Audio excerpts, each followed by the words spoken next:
দীঘায় চলছে শেষ মুহূর্তের প্রস্তুতি।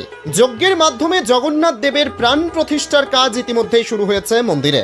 মুখ্যমন্ত্রী মমতা বন্দ্যোপাধ্যায় জগন্নাথ দেবের মন্দিরে প্রবেশ করবেন অল্প কিছুক্ষণের মধ্যেই। দীঘা জুড়ে সাজো সাজো রব, ভক্তদের মধ্যে উন্মাদনা তুঙ্গে। দীঘা মন্দির ফুলের মালায় সাজিয়ে তোলা হয়েছে।